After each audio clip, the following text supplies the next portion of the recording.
My family disowned me when I married a black man they claimed was not our kind. For 3 entire years, they treated me like a ghost.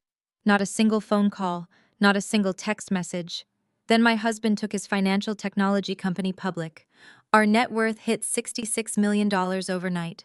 Suddenly, my mother showed up at my penthouse door with a list of financial demands, as if the last 3 years of silence never happened. She thought she was collecting a debt, but she had no idea she was knocking on the door of her own ruin. Before I dive into exactly how I dismantled my elitist family piece by piece, let me know where you are watching from in the comments below.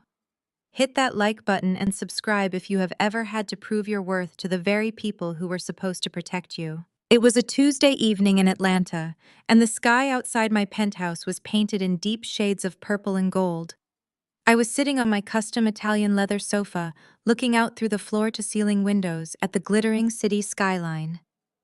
The glass of aged bourbon in my hand felt heavy and warm, offering a comforting contrast to the cold satisfaction settling in my chest. The penthouse was perfectly quiet. It was the kind of expensive silence that you earn after years of relentless grinding and countless sleepless nights. Marcus, my husband, was down the hall in his study, closing out a final celebratory call with his board of directors. Yesterday, his company officially went public on the New York Stock Exchange. We were officially and undeniably wealthy. $66 million in liquid assets and equity had completely shifted the trajectory of our lives. But as I took a slow sip of my drink, my mind was not focused on the massive influx of wealth. It was fixated on the deafening silence of the past 3 years. I stared at the amber liquid in my glass, remembering the exact night I was banished from my own family. My mother, Beatrice, is a proud member of every elite social club in our city. She measures a person's worth by their pedigree, their zip code, and how closely they adhere to her strict and suffocating rules of high society. To her, the world is divided into those who belong in her privileged circles and those who are meant to serve them. When I brought Marcus home to our sprawling family estate 3 years ago, she took one look at him and decided he was entirely unacceptable.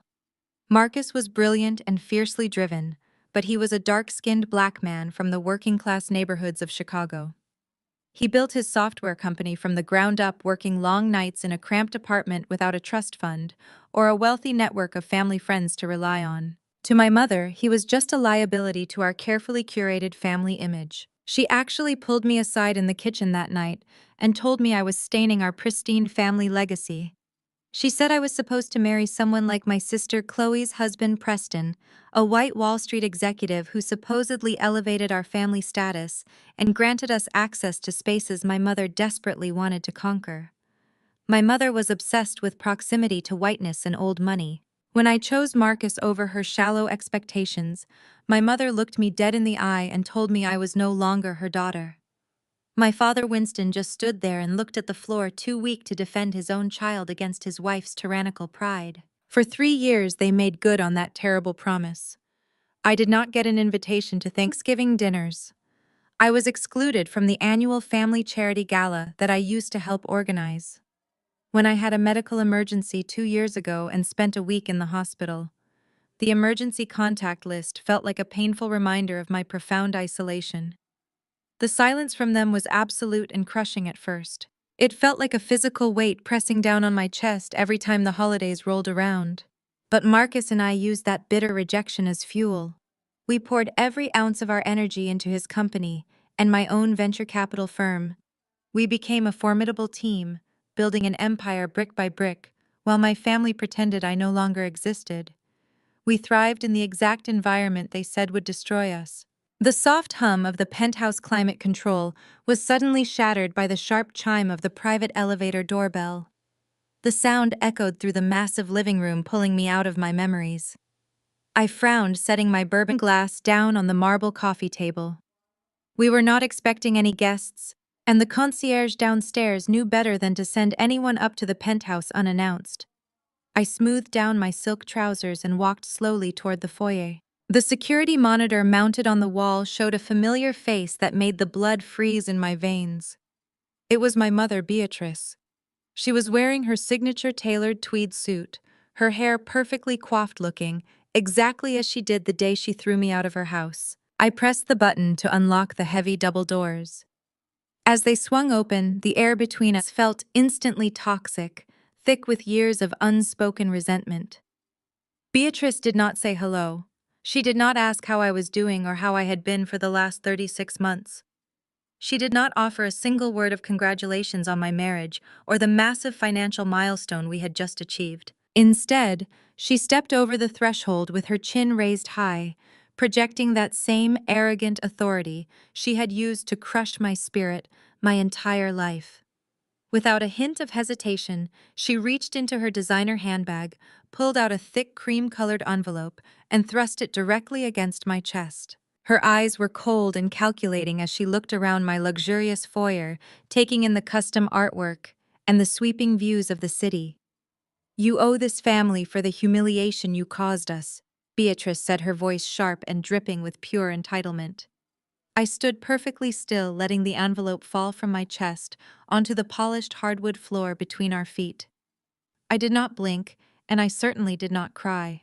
The young girl who used to beg for her mother's approval had died 3 years ago. In her place stood a woman who managed millions of dollars and negotiated with the most ruthless investors in the country.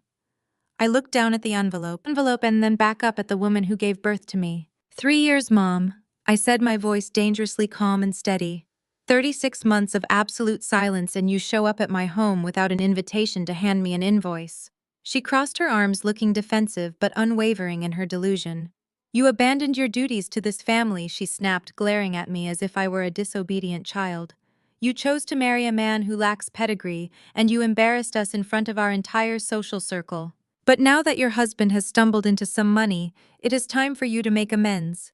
We have a charity gala to fund, and the family estate requires immediate renovations. I expect $5 million transferred to the family trust by the end of the week. Consider this your re-entry fee into polite society. The sheer audacity of her demand was almost breathtaking. She stood in the home of the man she had viciously degraded, demanding the very wealth he had created to fund her superficial lifestyle. I looked at her perfectly pressed suit and noticed for the first time that the edges of her designer handbag were severely frayed. The pristine veneer of her old money confidence was cracking, and I could smell the desperate panic hiding just beneath her expensive perfume. She really thought she could waltz back into my life, demand a fortune, and expect me to bow my head in gratitude for the privilege of being useful to her again. I took a slow, deliberate step forward, closing the distance between us, until she was forced to look up into my eyes. The battle lines were officially drawn, and I was more than ready to play her game. I did not bend down to pick up the envelope. I simply stared at the heavy cream cardstock resting against the toe of my velvet slipper. Beatrice shifted her weight.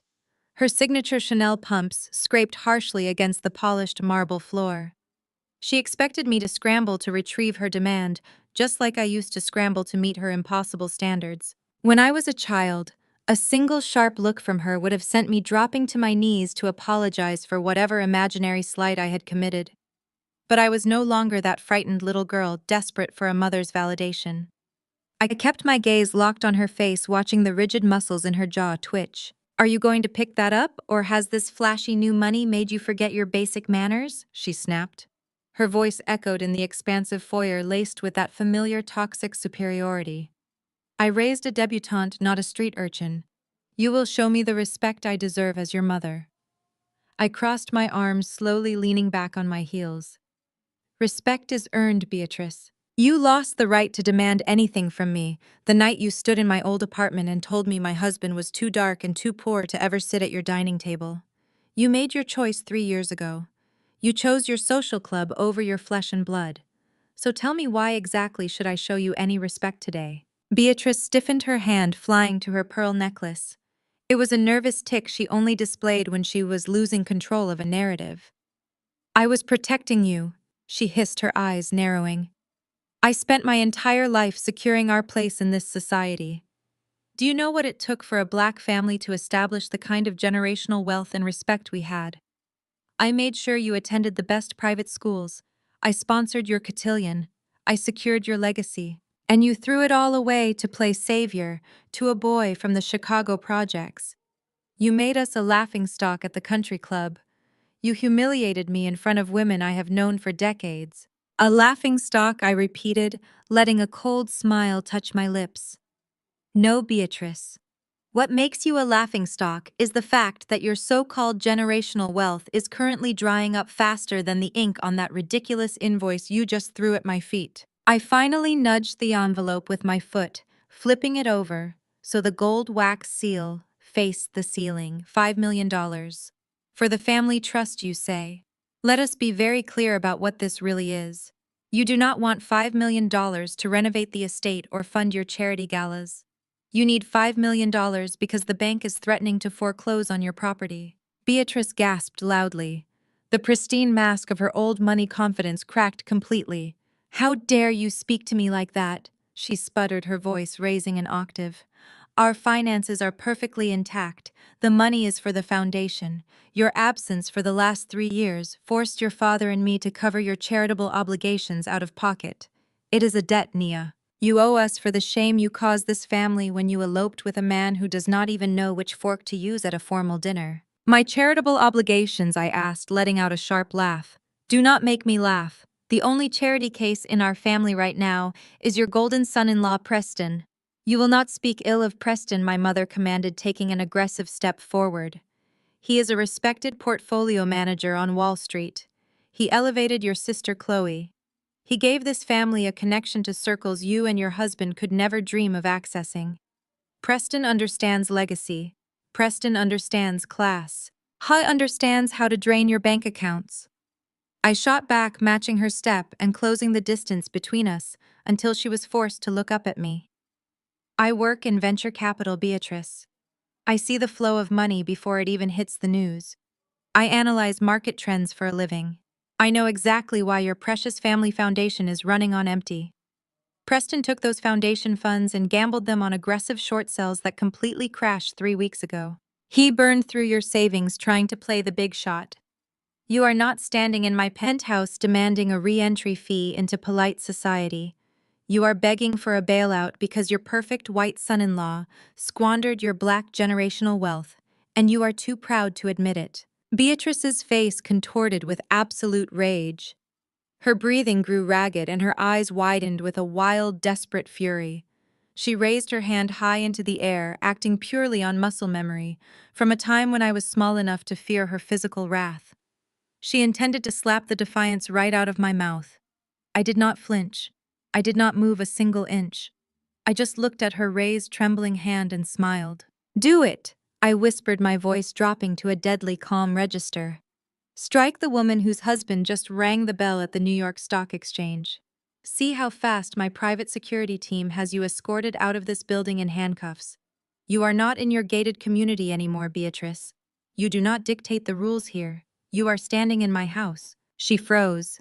Her hand hovered in the air for a long, pathetic moment before she slowly lowered it to her side. Her chest heaved as she struggled to maintain her dignified facade.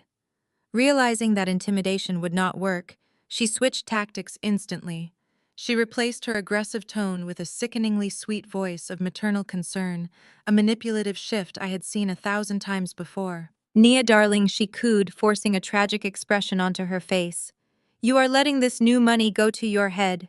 You are acting incredibly bitter, and it does not suit you. I came here tonight to offer you an olive branch. We are willing to overlook the embarrassment of your marriage. We are willing to welcome Marcus into the fold, now that he has proven he can actually provide for you. But you must show your loyalty to the family first. $5 million is a very small price to pay to have your mother back. Do not let your pride ruin this opportunity to come home. You really do not hear yourself, do you? I said, shaking my head in pure disgust. You think my husband proved his worth by putting millions in the bank? You think his value is tied to his net worth because that is the only metric your shallow mind can comprehend. When Marcus had absolutely nothing, he treated me like a queen. He respected me. He built a software company from a cramped apartment while you were hosting tea parties pretending you were better than everyone else. When you had everything, you treated me like a disposable prop. I do not want an olive branch from a tree that is rotting from the inside out. But we are your blood, she pleaded, her voice cracking slightly under the weight of her desperation. You cannot just abandon your blood. You taught me exactly how to abandon blood, I replied. You gave me a masterclass in abandonment 3 years ago. I finally lifted my foot and brought my heel down hard, squarely on the center of the cream envelope. The gold wax seal shattered into tiny pieces against the hardwood floor with a satisfying crunch. There is no re-entry fee because I have absolutely zero desire to re-enter your miserable world. I am not writing you a check for $5 million. I am not writing you a check for $5. You can tell Preston to figure out his own mess, and you can tell my father to grow a spine while you are at it. Beatrice stared down at the crushed envelope under my shoe. Her eyes were wide with a mixture of pure hatred and sheer panic. She had played her final card, and it had been completely destroyed. She opened her mouth to scream another insult, to hurl another venomous threat my way. But before the words could leave her lips, the heavy double doors behind her were pushed open entirely. She had not come to my penthouse alone. Chloe and Preston stepped into the foyer looking like they had just walked off a country club tennis court. My sister had that familiar condescending smirk plastered across her face, while her white husband Preston adjusted his expensive but outdated silk tie. They clearly thought their arrival would intimidate me into submission. They thought bringing reinforcements would make me fold. Instead, I reached down and picked up the crushed envelope from beneath my shoe. I did not even bother looking at Chloe or Preston yet. I kept my eyes locked entirely on my mother. I slid my perfectly manicured fingernail under the flap and pulled out the crisp invoice she had dared to bring into my home. $5 million. I held the heavy cardstock up to the light of the chandelier, pretending to inspect it for a brief moment. Then in one swift and fluid motion, I ripped the paper straight down the middle. Beatrice gasped, taking a step forward, as if she could somehow save the document. I layered the two halves together and tore them again and then again, until the ridiculous demand was nothing more than a pile of jagged confetti in my palms. I opened my hands and let the pieces flutter down onto the imported rug covering my floor like cheap snow. "Are you out of your mind?" Beatrice shrieked. Her composure completely vanished, and the sophisticated matriarch was replaced by a woman unraveling at the seams. "You cannot just tear up a formal family request. We are giving you a chance to redeem your reputation, and you act like an ungrateful child." I stepped right over the torn pieces. "A formal request," I countered, my voice slicing through her hysteria. "Let us call it what it actually is. It is a ransom note from a sinking ship. You think I am out of the loop just because you froze me out for 3 years. You forget that in my line of work, wealth leaves a very distinct digital footprint, and yours is flashing neon red." Chloe tried to interrupt, taking a step forward to defend our mother, but I immediately threw up my hand, stopping her dead in her tracks. "I am not talking to you yet, Chloe. Wait your turn." I turned my full attention back to Beatrice, who was now breathing heavily, her chest rising and falling in rapid, panicked motions. "I know everything about the family charity fund, Mom. I know that the annual gala you are so proud of is currently operating on a massive deficit. I know that major donors from your elite social network pulled their funding last quarter because they started asking questions about where their money was actually going. You came here demanding $5 million to save your precious foundation. Because if the board does a formal audit next month, they are going to find out that the accounts have been bled dry. You are not trying to welcome me back into the family. You are trying to use my husband's newly minted wealth to plug a massive hole before the federal authorities realize you are running a fraudulent operation." Beatrice's face drained of all color. For a split second, she looked exactly like a cornered animal. The truth hit her so hard she physically swayed on her feet. But a woman who has spent her entire life surviving on pride and appearances does not surrender easily. The fear in her eyes was quickly replaced by a vicious and toxic hatred. She drew herself up to her full height, attempting to summon whatever authority she thought she still held over me. "You think you are so untouchable now," she snarled, stepping dangerously close to my face. "You think because your little street thug husband rang a bell on Wall Street that you can disrespect your bloodline. You listen to me, Nia. I have built relationships with the most powerful media executives in Atlanta. I have connections with every major publication in this city. If you do not wire that money to the family trust by Friday, I will personally ensure that Marcus loses everything he just gained." I tilted my head, studying her as if she were a fascinating but repulsive insect. "Is that a threat, Beatrice?" It is a promise, she hissed, her voice dripping with venom. The media loves a story about new money behaving badly. All it will take is one phone call from me to a prominent journalist. I will tell them that the brilliant new CEO everyone is celebrating is nothing but a fraud who isolates his wife from her loving family. I will paint him as an abusive, controlling opportunist who married into a respectable black elite family just to steal our social capital. I will drag his name through the mud until the board of directors forces him out of his own company. You think investor confidence will hold when the headlines say Marcus is a domestic abuser? Your stock will plummet before the weekend. The silence that followed her threat was thick and suffocating. Chloe smirked behind her, clearly enjoying the viciousness of our mother's attack.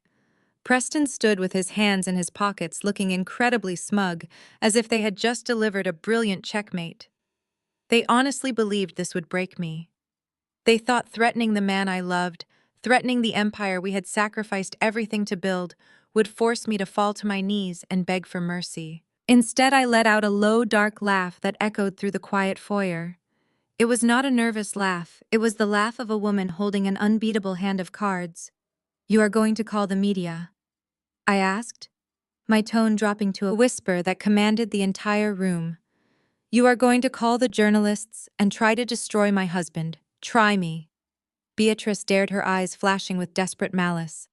"Write the check, Nia, or watch your entire life burn." I slowly reached into the pocket of my silk trousers and pulled out my phone. I did not break eye contact with her for a single second. "You have spent your entire life bullying weak people, Beatrice. You bullied my father into submission. You bullied Chloe into marrying a man she does not even like just because he is white and works in finance. And you tried to bully me into erasing my own identity to fit into your shallow, pathetic world. But you made one massive miscalculation tonight." I took a step closer until there were barely inches between us, forcing her to feel the absolute certainty radiating from me. "You think you are playing the same old country club games.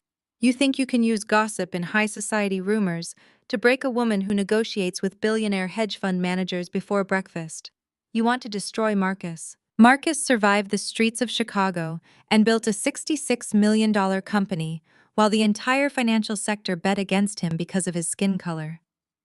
A few fabricated rumors from a desperate aging socialite are not going to even make him blink. Beatrice's smug expression began to waver. She glanced at the phone in my hand, suddenly unsure of what I was about to do. "If you want to go to the media," I continued, my voice sharp as broken glass, "then let us go to the media. But I promise you the story they print will not be about Marcus. The story they print will be about a prominent Atlanta family foundation operating as a personal piggy bank.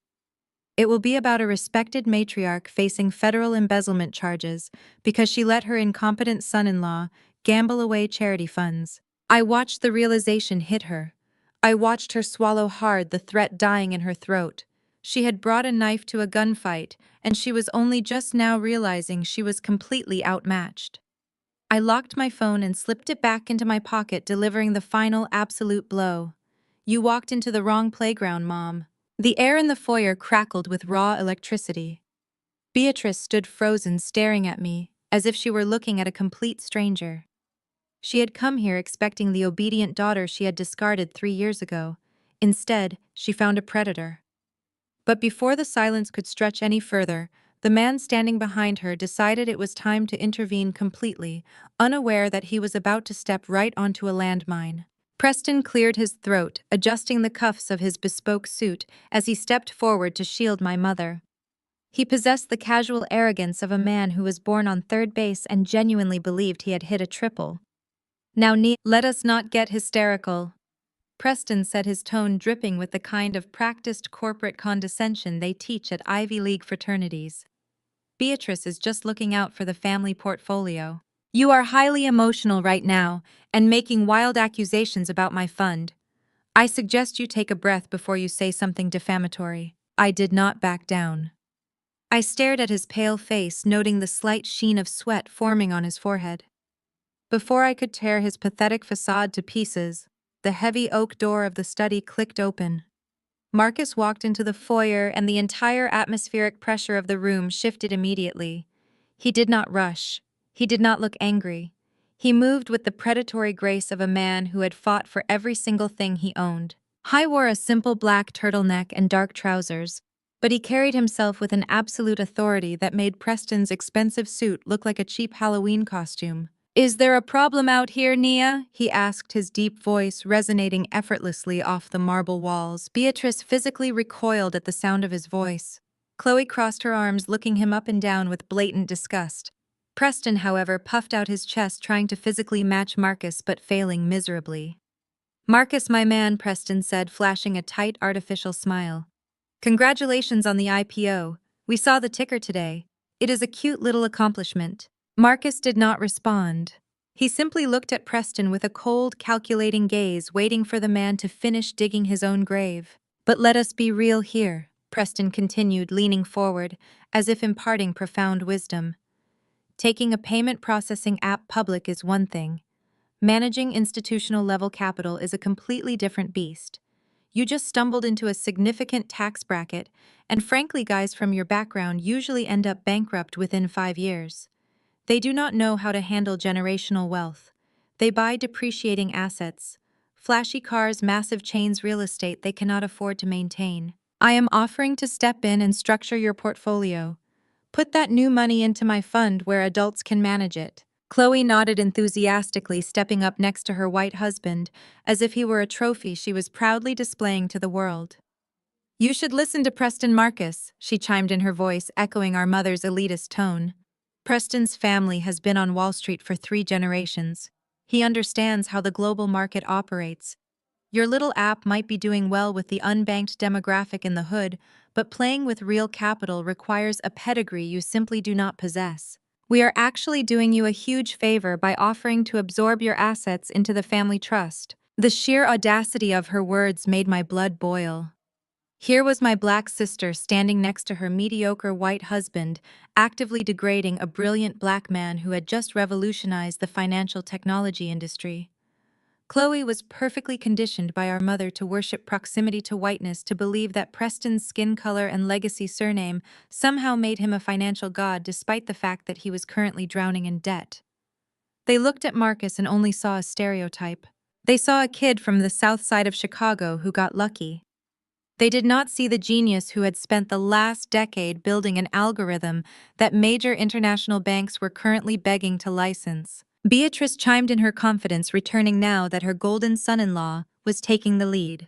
"Preston is offering you a lifeline, Marcus," she said haughtily. "You should be down on your knees thanking him. You managed to scam the stock market once, but you do not have the breeding to sustain it. My daughter deserves financial security provided by a reputable firm, not a volatile tech startup run by a man who sounds like he belongs on a street corner. If you hand the capital over to Preston, I might be willing to forgive the disgrace you brought upon my family name." I watched my mother willingly serve up her own daughter's financial independence to a white man just to maintain her twisted sense of social hierarchy. She would rather see Marcus stripped of his power and humiliated than admit a black man from the projects had outsmarted her entire bloodline. She was so blinded by her own internalized prejudice and classism that she could not see the massive trap Preston had walked them all into. She firmly believed that Marcus was a brute who needed to be tamed and governed by a superior intellect. Preston mistook Marcus' silence for submission. He took a step closer, lowering his voice as if sharing a secret between men. "Look, Marcus, I know you want to impress Nia. I know you feel like you have something to prove because Beatrice never approved of you. But letting a professional handle your windfall is the smartest move you can make. If you let me manage the 66 million, I can ensure you receive a nice steady allowance. You will never have to worry about looking like a fool in front of real investors again. Just sign the management over to my firm, and Beatrice will gladly welcome you to the Sunday dinner table. It is a win-win for everyone, buddy." Preston chuckled, sliding his hands into his pockets and rocking back on his heels, immensely pleased with his own speech. "So what do you say, Marcus? I have the standard asset transfer contracts in my briefcase right now. We can get this done tonight. You transfer the funds to my accounts to stabilize the family charity, and in return we manage your remaining wealth. I will even throw in a membership recommendation for the country club. It is time you stopped playing tech, bro, and let the real financiers handle the heavy lifting." The foyer went dead silent. Chloe wore a triumphant smirk anticipating our total surrender. Beatrice lifted her chin, looking down her nose at the man she despised. They honestly believed they had backed us into a corner, using big words and false authority to bully us out of our own fortune. Marcus looked at Preston. He did not blink. He did not raise his voice. He simply reached into his pocket and pulled out his phone, checking a notification with absolute terrifying indifference. He treated Preston not as a threat but as a mild annoyance, a mosquito buzzing around a lion. Marcus did not raise his voice. He did not puff out his chest or attempt to physically intimidate the man standing in our foyer. He simply smiled a smile so devoid of warmth that it seemed to instantly drop the temperature in the room. He walked over to the custom marble console table, slowly deliberate in every single movement. He tapped the screen of his tablet twice, swiped his finger across the glass, and then slid the device smoothly across the polished stone surface directly into Preston's line of sight. Standard asset transfer contracts, Marcus repeated, letting the words roll off his tongue as if he were tasting something entirely rotten. Tell me, Preston, do those standard contracts include a mandatory disclosure agreement about the catastrophic liquidity crisis your fund hit at the opening bell this morning? Preston's smug, artificial smile froze instantly. His eyes darted down to the glowing screen of the tablet. I watched the exact second the arrogant Wall Street executive died inside. The color completely drained from his pale face, leaving him looking like a ghost in a bespoke suit. His perfectly manicured hands twitched at his sides. I do not know what fake news you are looking at. Preston stammered, his voice suddenly an octave higher and stripped of all its previous corporate bravado. The market fluctuates. It is a temporary correction. You do not understand institutional investments, Marcus. Marcus let out a short, sharp laugh that echoed off the high ceilings. A temporary correction, he asked, leaning his palms against the marble table and staring a hole straight through my brother-in-law. You sank 40% of your client's capital into a speculative offshore medical tech company that was just raided by federal authorities for fabricating their clinical trials.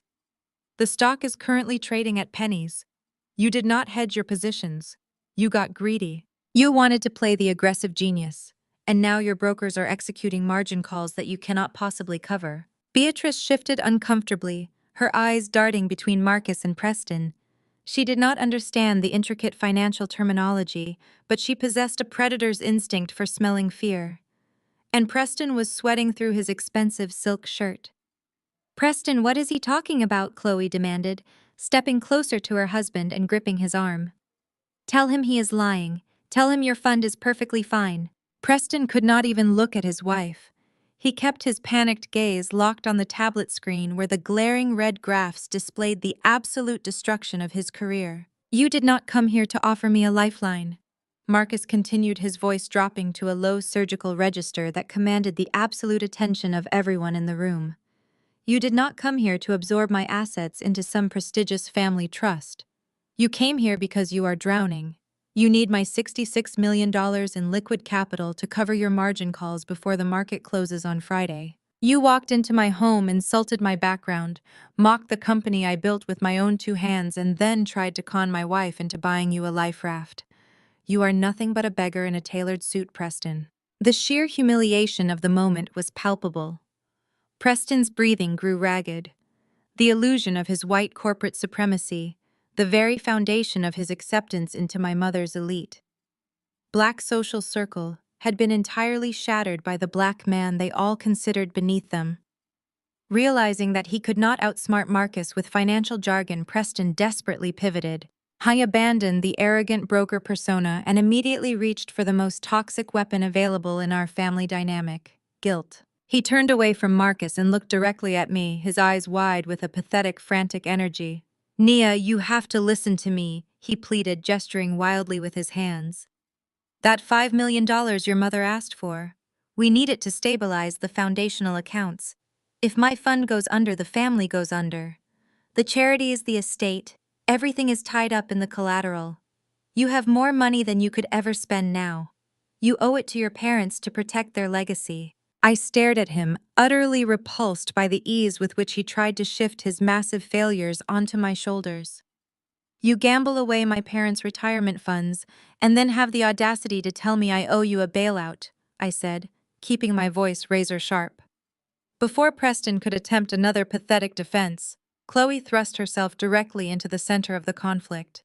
Her face was contorted with the vicious, panicked entitlement that our mother had spent decades cultivating inside her. "You listened to him, Nia," Chloe shrieked, pointing a manicured finger inches from my face. "You have always been utterly and completely selfish. You ran off with this man and abandoned your duties to this family. I am your older sister, and I am telling you to fix this mess right now. You wire Preston that money tonight." "Your duties?" I asked, stepping squarely into my sister's personal space. "What duties, Chloe?" "My duty to shrink myself so you could always shine. My duty to bite my tongue while Mom praised you for marrying a man who brings absolutely nothing to the table except a lack of melanin and a country club membership." "How dare you?" Chloe gasped, stepping back and clutching her chest as if I had physically struck her. "Preston gave this family legitimacy. He got Mom and Dad into the Brookhaven elite society. He elevated us." "He elevated you?" I countered, my voice rising to match her hysteria.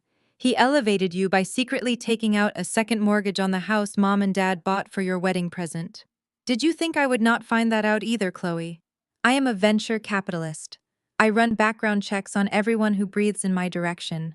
Your husband is completely broke and he has been using my parents' social capital to scam investors for the last 18 months. You are not elevated, Chloe. You are an accessory to financial fraud." Chloe looked at Preston, her eyes wide with sudden horror. Preston refused to meet her gaze, staring fixedly at the floor. The devastating reality of her situation was finally crashing down on her carefully curated Instagram perfect life. But instead of turning her anger toward the husband who had deceived and ruined her, Chloe did what she had been trained to do her entire life. She attacked the easiest target. She attacked the sister she had been taught to view as a subordinate. "I do not care about any of that!" Chloe screamed, her voice cracking with desperation and rage. She lunged forward, grabbing the sleeve of my blouse. "You have $66 million. You have more than enough to save us. You are going to write that check, Nia. You are going to save my husband's reputation, and you are going to save Mom's charity because it is your job. You owe us for dragging our name through the mud for 3 years. If you do not give Preston that money right now, you are no sister of mine." I looked down at her hand clutching my silk sleeve. I did not pull away immediately. I let her hold on, letting her feel the absolute futility of her physical and emotional grasp on me. "I stopped being your sister the day you stood in my apartment and told Marcus he was a thug who would only drag me down to the gutter," I said, my voice dropping to a chilling whisper that forced her to lean in to hear me. "You wanted me to fail, Chloe. You and Mom prayed for our downfall every single day for 3 years. You wanted Marcus to fail so you could feel justified in your shallow, pathetic choices. But he did not fail. We won. And now you are standing in my foyer begging the thug for spare change." I smoothly, firmly peeled her fingers off my sleeve, brushing the fabric flat as if she had left a stain. "I am not writing a check for your husband, Chloe. I am not saving your fake high society life. You wanted the Wall Street pedigree so badly. You can deal with the bankruptcy court all by yourself." Chloe stood trembling, her mouth opening and closing, without producing a single sound, the golden child of the family. The woman who had never been told no in her entire 33 years of life was completely paralyzing by the terrifying reality of a boundary she could not manipulate her way out of. But as I watched my sister shatter, Preston suddenly stepped out from behind her, his desperation mutating into something much more dangerous and volatile. He realized the financial manipulation had failed. He realized the family guilt trip had failed, so he resorted to the only weapon he had left in his arsenal. A dirty secret my family had guarded for 3 years, waiting for the perfect moment to use it as a weapon of mass destruction. Preston straightened his posture, dropping the pathetic, desperate act he had been playing just moments before. A cold, calculating sneer twisted his features, replacing the panic with the sheer, unadulterated entitlement of a man who was used to the world bending to his will. He slid his hands into his pockets, adopting a relaxed stance that was entirely unearned. "You talk a big game about background checks," Nia Preston said, his voice slick with arrogance. "But you seem to have forgotten that your mother runs background checks too. And unlike you, she actually keeps the receipts." I narrowed my eyes, feeling a sudden shift in the atmospheric pressure of the room. Chloe stopped trembling and stood taller next to her husband, her smug superiority rushing back to her face. Beatrice crossed her arms, lifting her chin in a silent gesture of triumph. They were moving in perfect synchronization, executing a play they had clearly rehearsed. I am talking about that unfortunate night at the Buckhead Lounge 3 years ago.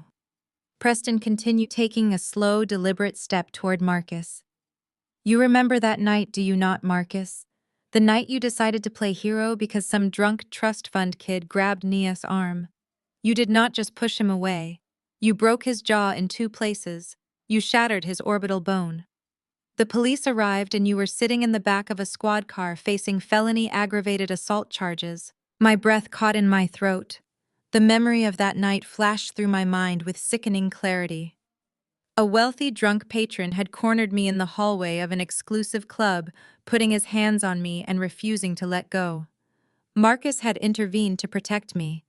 The police, acting on the word of a bruised white heir, had immediately arrested Marcus without even taking my statement. It was Beatrice who had swooped in, making strategic phone calls to the district attorney and writing a massive check to the victim's family to quietly drop the charges.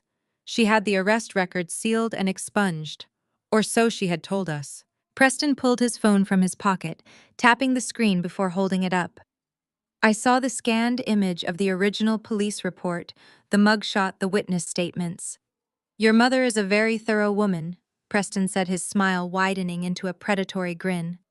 She knew that bringing a street thug into the family was a massive liability, so she kept the original unredacted file.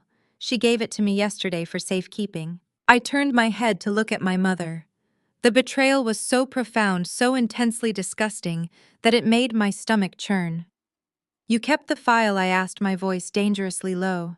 You saved the worst night of his life, the night he went to jail for protecting your own daughter, just so you could use it as leverage. I was protecting the family legacy, Beatrice replied without a single ounce of remorse.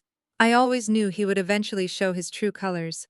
I kept it as an insurance policy, and thank God I did, because now we are cashing it in. Preston stepped right into Marcus' personal space, attempting to use his height to intimidate a man who was built entirely out of resilience. You just took a massive fintech company public, Marcus. The institutional investors are watching your every single move. The board of directors is scrutinizing your moral character. You are the face of a $66 million enterprise. What do you think is going to happen to your stock price when the Wall Street Journal receives an anonymous tip with a verified police report attached? Preston leaned in closer, lowering his voice to a theatrical whisper. They do not care about the context. They do not care that you are defending your wife. All the media will see is an angry, violent black man who cannot control his temper. The headlines will write themselves. They will call you a liability. Your investors will panic. The board will trigger the morality clause in your contract and oust you as CEO before the closing bell on Monday. Your entire fortune, your equity, your reputation will evaporate overnight. Chloe laughed, a sharp, grating sound that echoed off the marble walls. You really thought you could outsmart us? Chloe mocked, stepping up beside Preston. You thought you could just dismiss my husband and leave us to bankrupt ourselves? Preston knows exactly how the media works, Nia. He knows exactly how white investors view men like Marcus. You wire the $5 million to Preston's fund by tomorrow morning, or Marcus goes from a tech billionaire to a violent felon on the front page of every financial news outlet in the country. I stared at them, my mind processing the sheer magnitude of their evil. This was not just blackmail. This was the weaponization of systemic racism, executed by my own black mother and sister to save the skin of a mediocre white man. Beatrice and Chloe were perfectly willing to feed a brilliant, innocent black man to a prejudiced media machine just to maintain their illusion of high society status. They were perfectly willing to destroy my husband's life to cover up Preston's financial crimes. You would actually do this? I asked, looking directly at Beatrice.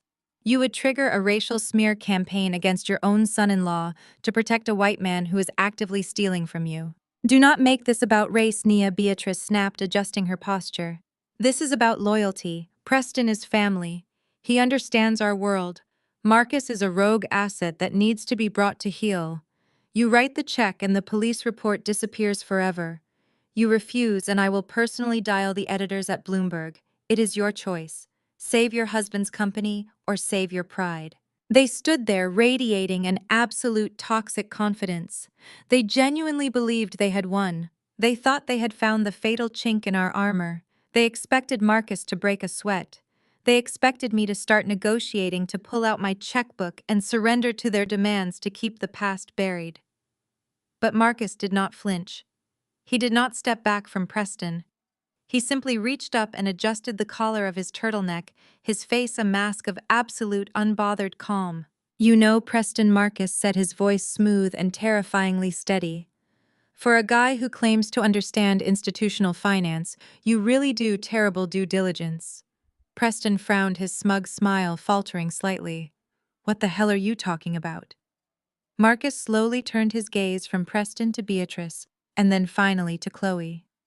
He looked at them not with anger, but with the deep, profound pity one reserves for the utterly incompetent. "Did you honestly think I would take a company public without conducting an exhaustive internal audit of my own background?" Marcus asked, shaking his head slightly. "Did you think the underwriters at Goldman Sachs would underwrite a multi-million-dollar IPO without scrubbing every single public and private record associated with my name?" Beatrice's eyes darted nervously. "The police report is sealed," she insisted. "I made sure of it. Nobody knows about it except us." "Exactly," Marcus replied, taking a slow step forward, forcing Preston to instinctively step back. "It was sealed. But in the corporate world, secrets are liabilities.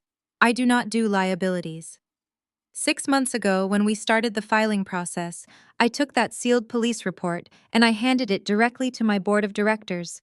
I handed it to the underwriters. I handed it to the PR firm." Preston's jaw dropped slightly, the color beginning to drain from his face once again. "I told them exactly what happened," Marcus continued, his voice echoing with absolute authority. "I told them I broke a man's jaw because he was assaulting my wife. I provided the hospital records, the club security footage that your mother tried to bury, and the sworn affidavits from the security guards who witnessed the entire altercation. I laid it all out on the table before they even asked." "Do you know what the board of directors said, Preston?" Marcus smiled, and it was a devastating thing to witness. "They said it proved I was fiercely protective of my assets and uncompromising in my defense of the people I care about. They loved it. They drafted a proactive PR strategy just in case it ever leaked, framing it as a testament to my character. So go ahead, Preston. Call the Wall Street Journal. Call Bloomberg. Send them the file. My communications team has had a press release sitting in their drafts for 6 months, ready to spin that story into a massive win for my personal brand." Chloe gasped, taking a step away from Marcus as if he had suddenly caught fire. Beatrice staggered slightly, her hand flying to her chest. The ultimate weapon, the dirty secret they had hoarded for 3 years. Waiting for the perfect moment to strike was entirely useless. They had brought a water gun to a nuclear war. "You thought you could use my skin color against me," Marcus said, stepping right into Preston's face. "You thought you could use the media to scare me. I grew up with nothing, Preston. I built this empire with a target on my back every single day. You cannot scare a man who has already survived the worst the world has to offer. But you, Preston, you grew up soft. You grew up with a safety net that is currently being repossessed." I watched the realization wash over my family, the absolute totality of their defeat. They had played their final card, their most vicious, despicable threat, and it had shattered against the unbreakable foundation Marcus and I had built together. Now Nia stepped forward seamlessly, taking control of the room alongside my husband. "Since we have established that your little blackmail scheme is completely invalid, let us get back to the matter at hand. Your failing fund, Preston, and your complicity, Mom." I pulled my phone back out of my pocket. The screen illuminated, casting a harsh glow in the dimly lit foyer. "You tried to destroy my husband. You tried to extort me. That means that the polite portion of this evening has officially concluded." "Nia, wait!" Beatrice stammered, her voice trembling with genuine terror. "We can talk about this. We can find a compromise." I ignored her completely and dialed a number I had saved in my favorites. I put the phone on speaker, holding it up so the entire foyer could hear the ringtone. "Who are you calling?" Chloe cried out, her voice shrill and panicked. I am returning a call from a very interested party, I said, my eyes locked on Preston's sweating face. A party who has been desperately trying to figure out why an elite hedge fund manager has been illegally shuffling money out of a registered nonprofit organization. Let us see if they want to hear about the $5 million hole you just tried to force me to fill. The ringing sound echoed sharply in the massive foyer. One ring, two rings. I held the phone up high, ensuring the speaker output was crystal clear. Preston scoffed, rolling his eyes, but I noticed his hands were trembling so badly he had to shove them deep into his tailored pockets. He still thought I was bluffing. He genuinely believed a black woman from the family he married into would never have the connections or the audacity to trigger a federal investigation against him. I thought his pedigree made him invincible. 3 rings. Then a sharp professional voice cut through the tension in the room. Special Agent Miller, Securities and Exchange Commission Enforcement Division. This is a recorded line. How can I help you? The color completely drained from Preston's face. His arrogant smirk vanished instantly, replaced by a look of absolute sheer terror. He took an unsteady step forward, his mouth opening but no sound coming out. His confidence evaporated in the span of a single second. "Good evening, Agent Miller," I said, keeping my voice perfectly steady and conversational, as if I were ordering dinner. "My name is Nia. We spoke briefly yesterday morning regarding the ongoing preliminary inquiry into Sterling Vanguard Capital. I am calling to provide the supplemental documentation you requested." "Yes, Nia," the agent replied, the rapid sound of keyboard typing clicking through the speaker. "I have your file open right now. You mentioned you had located the missing ledger entries connecting the firm's offshore accounts to a registered domestic nonprofit organization." Chloe gasped loudly, turning to her husband with wide, terrified eyes. "Preston, what is she talking about?" she demanded, her voice trembling. "What offshore accounts?" Preston completely ignored her, his eyes fixed on my phone as if it were a live grenade about to detonate in his hands. The sweat that had been beading on his forehead was now visibly dripping down his pale skin. "That is correct, Agent Miller," I continued, my eyes locked dead on Preston, watching him crumble. "I am currently standing with the portfolio manager in question.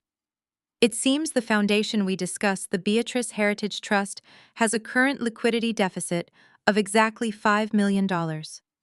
Curiously enough, this matches the exact margin call Sterling Vanguard Capital received 3 weeks ago.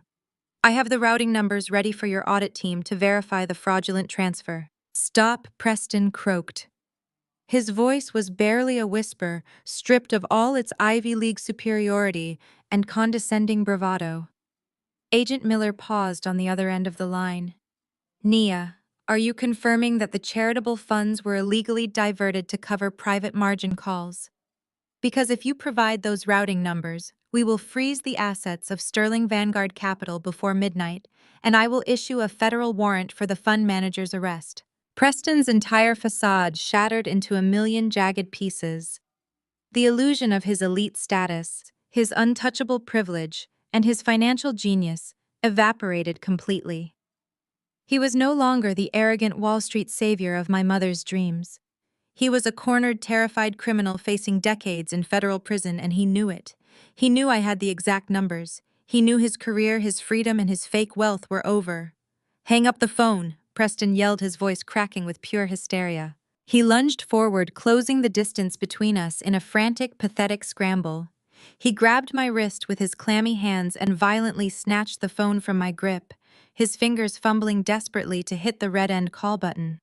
The screen went dark, and the heavy silence rushed back into the foyer, broken only by Preston's ragged, hyperventilating breaths. He stood there, clutching my phone to his chest, staring at me with wild, bloodshot eyes. "You are crazy," he panted, spit flying from his lips. "You would destroy your own family. You would send me to prison over a temporary cash flow problem." I did not step back. I calmly smoothed the silk sleeve of my shirt where his desperate hands had grabbed me. "I did not send you to prison, Preston. Your own greed did that. I just provided the map to your cell." Chloe was shaking violently now, looking at her husband as if he were a complete stranger. "Preston, tell me she is lying," Chloe demanded, grabbing his arm and shaking it. "Tell me you did not steal from Mom's charity. Tell me the federal government is not actually investigating you. Tell me we are not broke." Preston could not even look at his wife. He stared at the marble floor, his shoulders slumped, the fight completely drained out of him. He was a broken man, and everyone in the room knew it. The brilliant financial prodigy my mother had worshipped, the man she had thrown in my face for years, was nothing but a common thief in an expensive suit. He had bankrupted the very people who adored him. Marcus stepped forward, placing a firm protective hand on the small of my back. He looked down at Preston with pure, unadulterated disgust. "You wanted to manage my $66 million, Preston Marcus said, his voice cold and commanding. "You cannot even manage to stay out of federal custody. Next time you want to play financial advisor, I suggest you make sure your own books are not cooked before you walk into a billionaire's house and try to extort his wife." The absolute humiliation hung heavy in the air. I looked over at Beatrice, expecting to see her fall to her knees in despair. I expected her to scream at Preston for stealing her money and ruining her precious foundation. But a woman deeply infected by classism and self-hatred does not process logic like a normal human being. Instead of turning her anger toward the man who had actually robbed her blind, she turned her fury entirely on me. Her desperate need to protect her proximity to whiteness overrode all logic, all financial reality, and all maternal instinct. "You ungrateful, vicious little witch!" Beatrice screamed, her face contorting with a terrifying delusional rage as she marched toward me. "How could you do this to him? Preston is your brother-in-law. He is family. He made a mistake, and instead of helping him fix it, you called the federal government. You are trying to ruin us just to prove a point." "A mistake," I shot back, my voice echoing sharply off the high ceilings. "Mom, he embezzled $5 million from your charity. He committed federal wire fraud. He risked your entire estate. He is a criminal." "I is a sophisticated investor who hit a rough patch," Beatrice yelled, refusing to accept the reality staring her right in the face. "He belongs in our world. He understands our class. You are just trying to destroy him because you are jealous. You have always been jealous that Chloe married a respectable man from a good background, while you settled for a street hustler who got lucky with a computer program.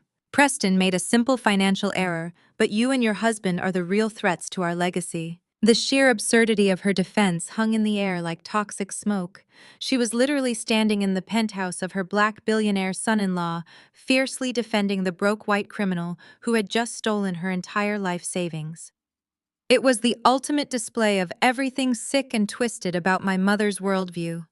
She would rather go bankrupt defending a white man who lied to her than admit a black man she despised had succeeded honestly. Beatrice stepped right over Preston.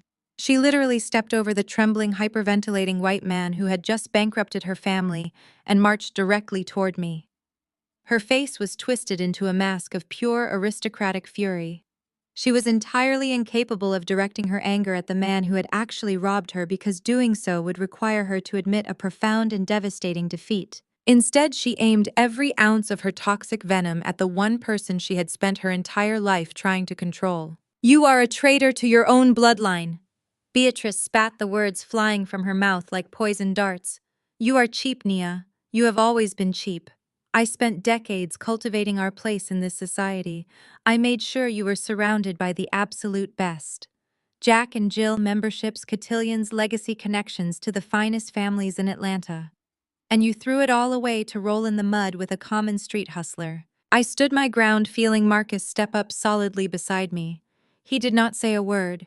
He did not need to. His mere presence was a fortress, and we both knew this was a battle I needed to finish myself. "You think because he rang a bell on Wall Street that he suddenly belongs with us?"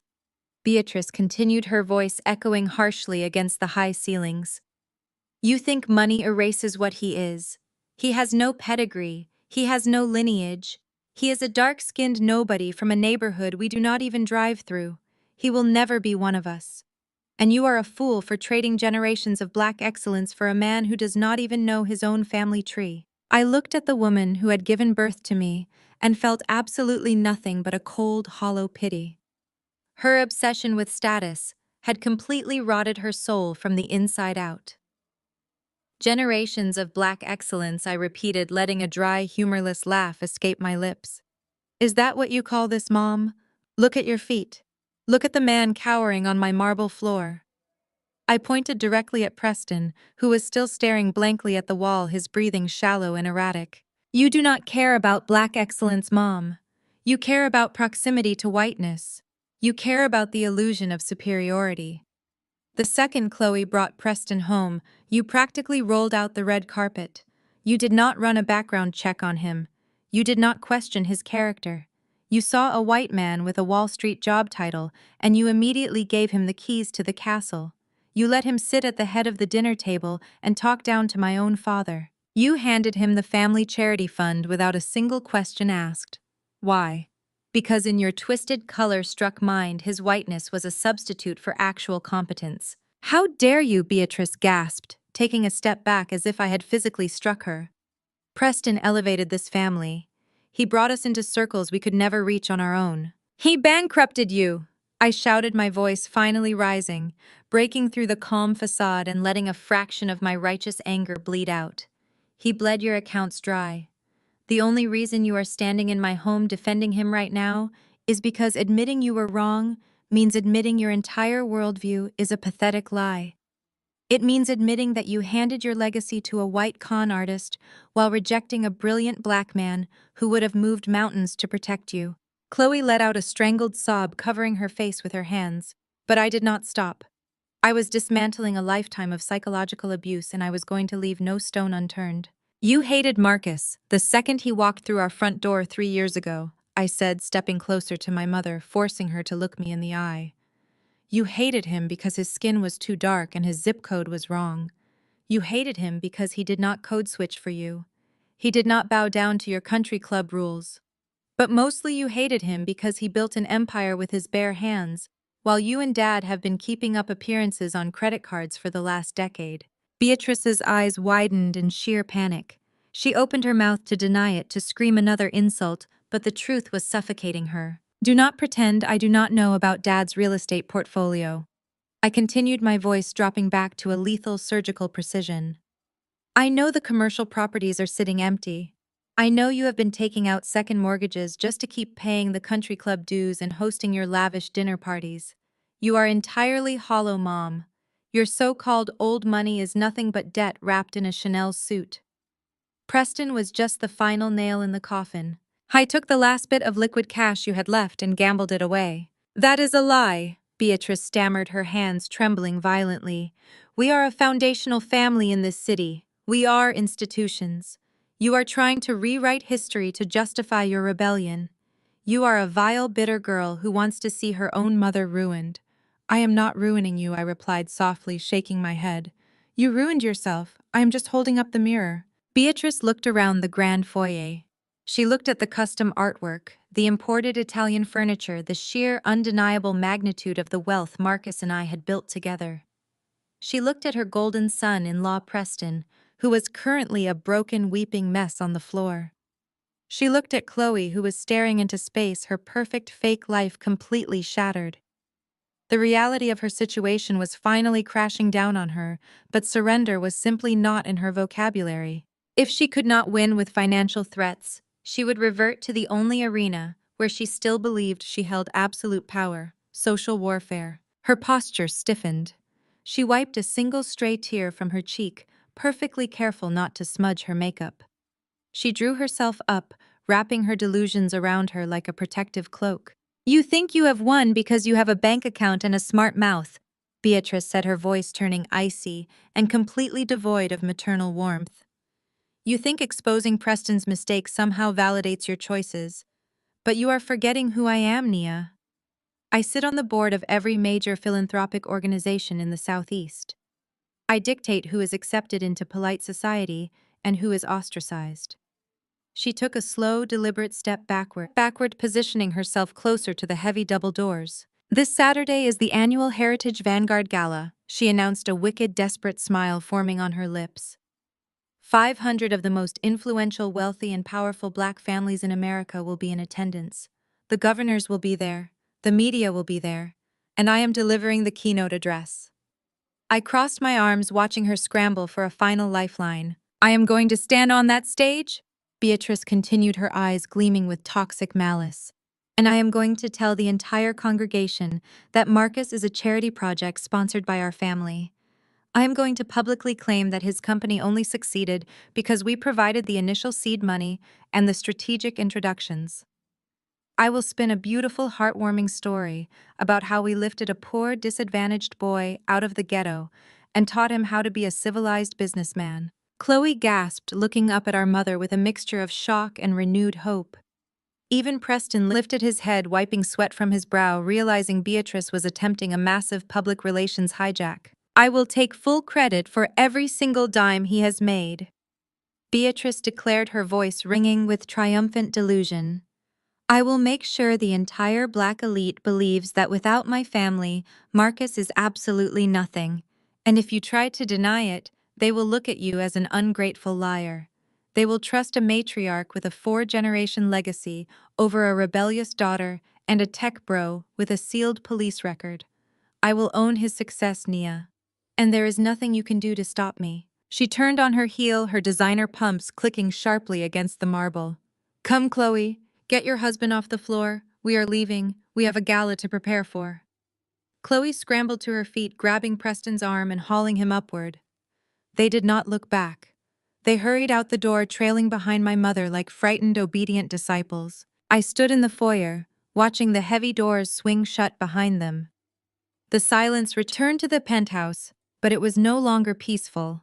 It was charged with the electric anticipation of a coming war. Marcus stepped in front of me, gently placing his hands on my shoulders. He looked down into my eyes, his expression completely unreadable. She is going to try to steal your narrative in front of the entire city, I said, looking up at him. She is going to try to claim your life's work. Marcus smiled. It was a slow, dangerous smile that reached all the way to his eyes. He leaned down and pressed a soft kiss to my forehead. Let her try, he whispered, his voice dark and thrilling. I think it is time we attended a gala, my love. Buy a new dress. We are going to put on a show.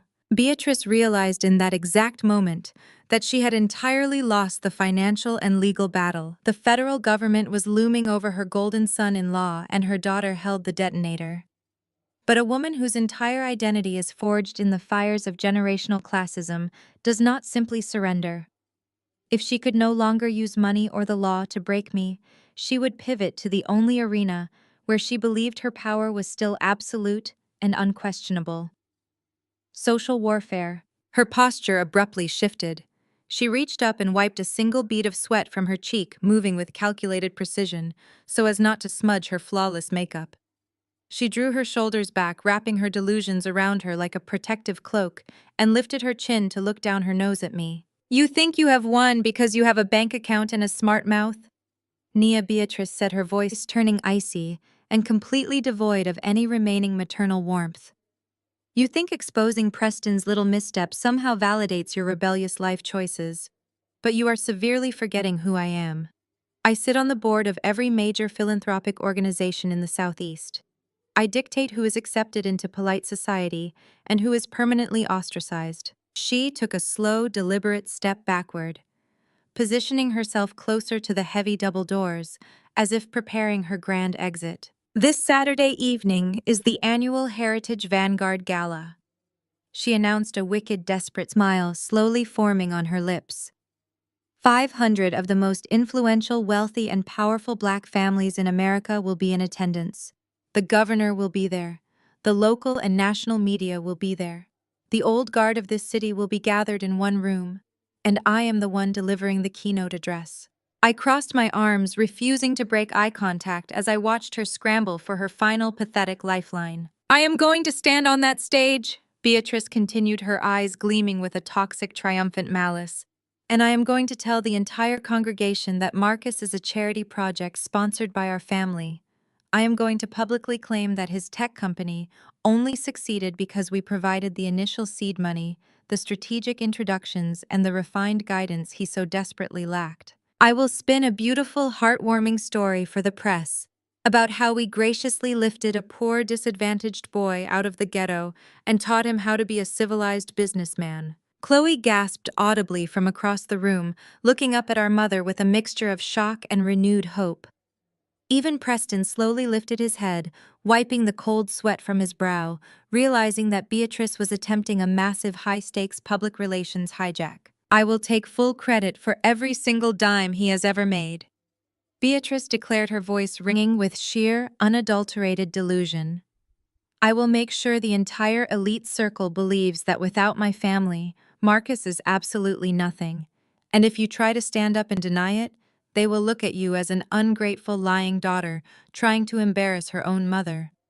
They will trust a matriarch with a 4-generation legacy over a girl who ran away and a tech executive with a sealed police record. I will own his success, Nia, and there is nothing you or your lawyers can do to stop me. She pointed a trembling, manicured finger directly at my chest, delivering her final ultimatum. You have until Friday night to wire the $5 million to Preston's fund and issue a formal written apology to me. You will beg for my forgiveness, and you will do it on your knees. If you refuse, I will walk up to that podium on Saturday night, and I will strip your husband of his dignity in front of the entire city. It is your choice, Nia. Pay the re-entry fee or watch me rewrite your history. I did not flinch. I did not argue. I simply stared at her, letting a slow, knowing smile spread across my face. It was the smile of a woman who had just been handed the exact weapon she needed to finish the war. Beatrice misread my silence as submission. Satisfied that she had finally landed a fatal blow, she turned on her heel, her designer pumps clicking sharply against the marble floor. Come, Chloe, Beatrice commanded, not even looking back. Get your husband off the floor. We are leaving. We have a gala to prepare for. Chloe scrambled to her feet, grabbing Preston's arm and hauling his dead weight upward. Preston stumbled slightly but managed to find his footing, his eyes darting nervously toward Marcus one last time before he looked away. They hurried out the door, trailing behind my mother like frightened, obedient disciples fleeing from a burning building. I stood in the foyer, watching the heavy double doors swing shut behind them with a resounding thud. The silence immediately returned to the penthouse, but it was no longer peaceful or comforting. It was charged with the electric, heavy anticipation of an approaching storm. Marcus stepped in front of me, gently placing his large, warm hands on my shoulders. He looked down into my eyes, his expression completely unreadable. She is going to try to steal your narrative in front of the entire city, I said, looking up at him, my voice steady, but laced with adrenaline. She is going to try to stand on a stage and claim your life's work as her own personal charity project. Marcus smiled.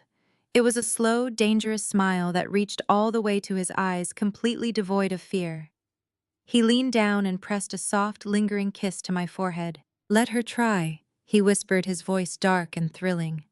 I think it is time we finally attended a family gala, my love. Buy a new dress. We are going to put on a show. The grand ballroom of the St. Regis Atlanta was draped in floor-to-ceiling silk and thousands of white orchids. This was the Heritage Vanguard Gala, the undisputed crown jewel of the Black elite social calendar. 500 of the most influential, wealthy, and deeply connected families in the Southeast were seated at tables covered in imported crystal and fine china. Governors, local politicians, corporate titans, and legacy families who had guarded their fortunes for 4 generations were all in attendance. The air was thick with expensive perfume, the clinking of champagne flutes, and the toxic, suffocating hum of high society politics. And standing right at the center of it all, illuminated by a massive spotlight, was my mother. Beatrice stood behind the acrylic podium, gripping the microphone with perfectly manicured hands.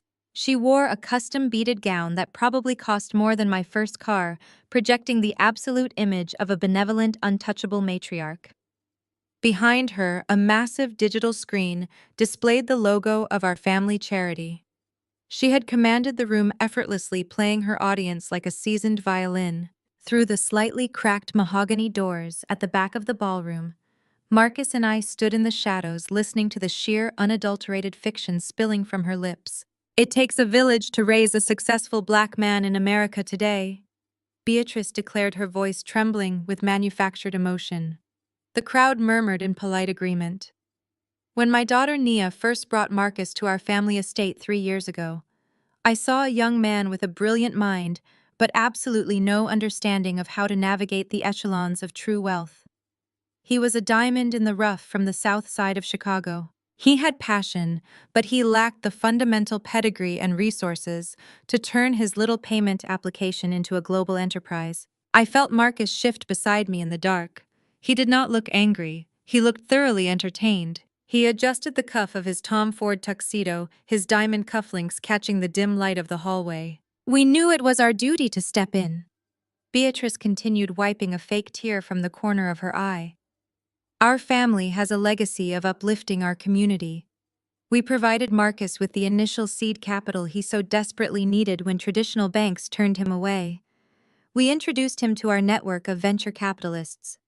My son-in-law Preston spent countless hours mentoring him, teaching him the intricacies of institutional finance. We polished him. We guided him. We took a risk on a boy from the streets. And today I stand before you as the proud mother of a self-made millionaire. His success is a testament to the power of family investment. His victory is our victory. The ballroom erupted into thunderous applause. Old money matrons dabbed their eyes with silk handkerchiefs. Wealthy businessmen nodded their heads in profound respect. Chloe and Preston were sitting at the front VIP table, beaming with pride, as if they had personally hand-delivered Marcus his success on a silver platter. Beatrice soaked up the adoration, closing her eyes and raising her hands in a gesture of humble gratitude. She had done it. She had successfully stolen my husband's entire life story and repackaged it as her own personal charity triumph in front of the most powerful people in the city. She thought she had secured her legacy forever. Marcus looked down at me, a slow, lethal smile spreading across his face. "Ready to ruin her night?" he whispered. I reached up and touched the heavy cold stones resting against my collarbone. "I am ready to ruin her entire life," I replied. Marcus signaled the two private security guards standing on either side of us.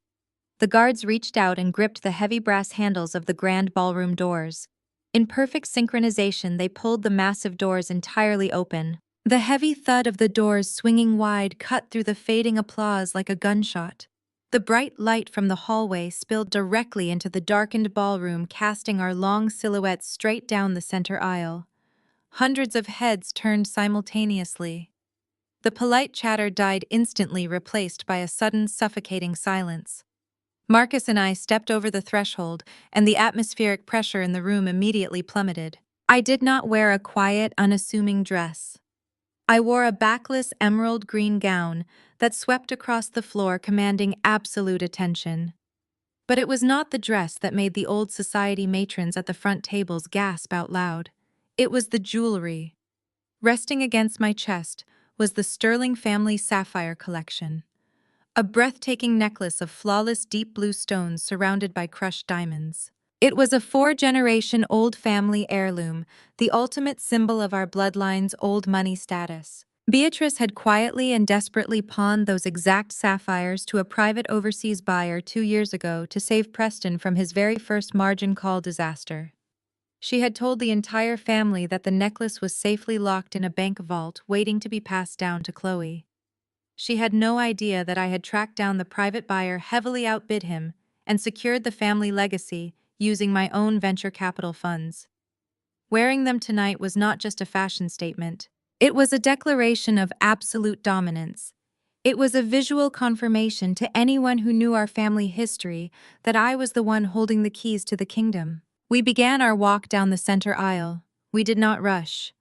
We moved with the slow, deliberate cadence of apex predators, walking into a territory they already owned. The crowd parted like the Red Sea. People scrambled to pull their chairs in, clearing a wide path for us. I could hear the frantic whispers rippling through the tables as we passed. "Is that Nia? I thought Beatrice said she was living abroad. Look at those sapphires. My God, look at her husband." Marcus walked beside me, radiating an intimidating, untouchable power. The governor of Georgia, who was seated at a table near the front, actually stood up as Marcus passed, offering a respectful nod to the man who had just dominated the New York Stock Exchange. Marcus returned the nod smoothly, never breaking his stride. He did not look like a charity case. He looked like the man who owned the bank that held the mortgages to half the houses in this room. I kept my eyes locked dead on the stage. Beatrice had completely frozen behind the acrylic podium. Her mouth was slightly open, the microphone dropping an inch from her lips. The triumphant glow had completely drained from her face, leaving her looking pale and terrified. Her eyes darted wildly from my face, down to the heavy sapphire necklace resting on my chest, and then back up to my eyes. The realization hit her with the force of a freight train. She knew exactly what those stones meant. She knew her most shameful financial secret was currently draped around the neck of the daughter she had thrown away. At the front VIP table, Chloe suddenly stood up, her chair scraping loudly against the floor. She looked at me and then stared at the sapphires, her face turning a sickly shade of green. Preston remained glued to his seat, his hands trembling as he stared at Marcus, the man who currently held the power to send him to federal prison with a single phone call. We reached the front of the ballroom, stopping directly in front of the stage. The silence in the massive room was so profound, I could hear the gentle clinking of ice in water glasses. 500 of the most powerful people in Atlanta were holding their collective breath, waiting to see what would happen next. Beatrice gripped the edges of the podium so tightly her knuckles turned white. She tried to force a smile, but her facial muscles refused to cooperate. "Nia," she croaked, her voice echoing awkwardly through the microphone. "You are here. We did not expect you." I looked up at her, the heavy sapphires cool against my skin. I offered her a smile that was entirely devoid of mercy. "I know you did not expect us, Mother," I said, my voice carrying clearly through the silent room without the aid of a microphone. "But when Marcus and I heard you were delivering a keynote address about our finances, we simply had to attend. It is not every day you get to watch someone attempt to steal a $66 million narrative in front of the governor." A collective gasp swept through the ballroom. The whispers erupted into a frantic, buzzing hive of scandalized high society gossip. Beatrice took a shaky step backward, bumping into the digital screen displaying her fraudulent charity logo. She looked out at the audience, her carefully constructed illusion of aristocratic supremacy shattering into a million irreparable pieces. The stage was set, and the audience was captivated. It was finally time to execute the absolute destruction of her pathetic empire. Chloe's chair clattered loudly against the polished floor as she shoved it backward violently. The shrill sound sliced through the heavy tension in the ballroom. She stomped down the carpeted stairs from the VIP platform, her designer heels sinking into the plush fabric. Her face was twisted into a mask of pure aristocratic outrage. She could not stand the fact that the spotlight had shifted from our mother's fraudulent keynote address to my emerald gown and the massive sapphires resting against my chest. "Security!" Chloe shrieked, waving her manicured hand frantically toward the back of the ballroom. "Security, get in here right now. We have trespassers." The guests at the front tables shifted uncomfortably. A few high-profile politicians murmured to their aides, but nobody intervened. They were entirely captivated by the unfolding spectacle. "You have some nerve showing your face here, Nia," Chloe sneered, stopping just a few feet away from me. She crossed her arms, trying to project authority, but her trembling hands gave away her sheer panic. "You think you can just barge into the most exclusive event of the season and ruin our mother's speech? This is the St. Regis. This is a sanctuary for real generational wealth. It is not a nightclub in the hood for your husband to crash." I did not blink. I looked at my older sister, remembering how she used to intentionally leave me off the guest lists for high school cotillion after-parties because she said my natural hair was too militant and would embarrass her in front of her lighter-skinned friends. She had spent her entire life gatekeeping spaces from me, desperately guarding her fragile proximity to the elite. "This is a private event," Nia, Chloe continued, her voice rising in pitch as she tried to command the room. "We paid for this ballroom. We vetted this guest list. I am not going to let a runaway daughter and a street hustler turn our family legacy into a circus." "Guards," I said, "remove them immediately. Throw them out the service elevator where they belong." 4 massive security guards wearing dark suits and earpieces marched swiftly down the center aisle. The crowd parted quickly for them. Chloe smirked, her chest puffing out with victorious pride. She genuinely believed her last name and her light skin still held the ultimate currency in this city. She expected to see Marcus and me dragged out in front of the governor, in front of the press, and in front of the society matrons she worshipped. The guards reached the front of the stage, but they did not grab Marcus. They did not even look at me. Instead, they smoothly bypassed Chloe, completely ignoring her frantic gesturing. They stopped 2 feet away from Marcus, turned sharply, and stood at attention, flanking us like a royal protective detail. They faced outward directly toward Chloe and Beatrice, forming a human wall of muscle between us and my frantic sister. Chloe's smug smile slid off her face so fast it was almost comical. "What are you doing?" she demanded, stomping her foot like a spoiled toddler. I said, "Grab them. I am Chloe Vanguard. My husband manages the trust that funded this entire evening. I demand you remove these people." Before the guards could respond, a man in a pristine tailored tuxedo sprinted down the aisle. He was sweating profusely, dabbing his forehead with a silk pocket square. It was Mr. Harrington, the general manager of the hotel. He was a fixture in Atlanta high society, known for his ruthless exclusivity and his groveling to billionaires. My mother had spent the last 10 years practically begging for his attention, trying to secure premium tables at his holiday events. Mr. Harrington ignored Beatrice standing frozen on the stage. He completely ignored Chloe screaming in the aisle. He rushed straight toward Marcus, coming to an abrupt halt and practically bowing at the waist. "Sir, I am so deeply sorry for this disturbance," Mr. Harrington panted, his voice carrying clearly through the dead silent ballroom. "The valet team just informed me your motorcade had arrived. I would have been at the front doors to receive you personally, had I known you were entering through the main lobby. Is this woman bothering you? Do you need us to clear the hall?" A collective gasp rippled through the 500 guests. The clinking of glasses stopped entirely. The silence was absolute. Chloe staggered backward as if she had been physically struck. Her jaw dropped open, her eyes wide with bewildered horror. She looked at the general manager of the most prestigious hotel in the city, treating her black brother-in-law like an absolute monarch. "What are you talking about?" Chloe shrieked, her voice cracking with hysteria. "You are apologizing to him. He is a trespasser. My family is hosting this gala. We are paying your salary tonight, Harrington. Throw this street trash out of my ballroom right now." Mr. Harrington finally turned to look at Chloe. He did not look at her with the respectful deference he usually reserved for my mother. He looked at her with profound corporate pity mixed with deep irritation. "Mrs. Vanguard," Mr. Harrington said, his voice dripping with icy professional condescension, "you are not paying my salary. You are barely covering the catering deposit for this evening. And I strongly suggest you lower your voice before you speak to my employer again." Chloe blinked rapidly, her brain completely failing to process the words. "Your employer," she whispered. Marcus calmly stepped forward, adjusting the cuffs of his tuxedo.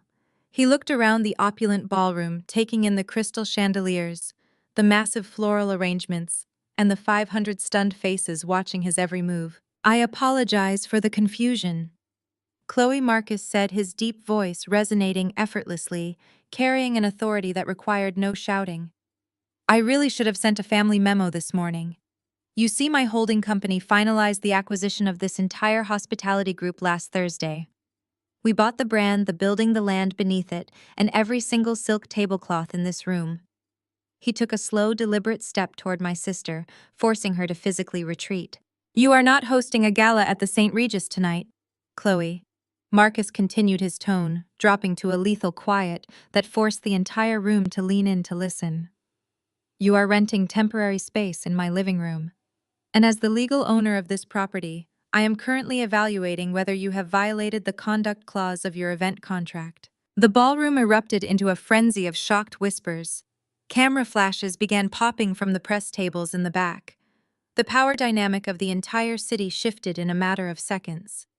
The old money elites who had spent the last hour applauding my mother's fabricated charity story were now staring at Marcus with raw, unfiltered reverence. In their world, capital was the only true religion, and Marcus had just proved he was the god of their church. Chloe was hyperventilating. She looked wildly toward her husband for backup. Preston was still glued to his chair at the VIP table, gripping the edge of the linen tablecloth with white knuckles. He refused to meet her eyes. He knew Marcus owned the building. He knew Marcus owned the security, the catering, and the very air they were breathing. Preston shrank down in his seat, a pathetic coward hiding behind the destruction he had caused. "You are lying," Chloe stammered, pointing a shaking finger at Marcus. "You cannot afford this. You are a payment processor. You are from the South Side. You cannot just buy an international luxury hotel." "Mom, tell them he is lying," She spun around looking up at the stage for our mother to save her. But Beatrice was completely paralyzed. She stood gripped to the acrylic podium, her knuckles bone white, her face a mask of absolute terrified comprehension. She knew Marcus was not lying. She knew her threats of social warfare had just been neutralized by the ultimate display of financial supremacy. I stepped up right beside my husband, the heavy sapphires resting cold and powerful against my chest. I looked at my older sister, watching her carefully constructed world of fake prestige crumble into dust. "I is not lying, Chloe," I said, my voice carrying clearly to the press tables in the back. "While you and Mom were busy begging for a seat at the table, my husband simply bought the entire restaurant. You spent your whole life judging people by their zip codes and their skin tones. You worshipped Preston because he gave you a white Wall Street last name, and look where it got you.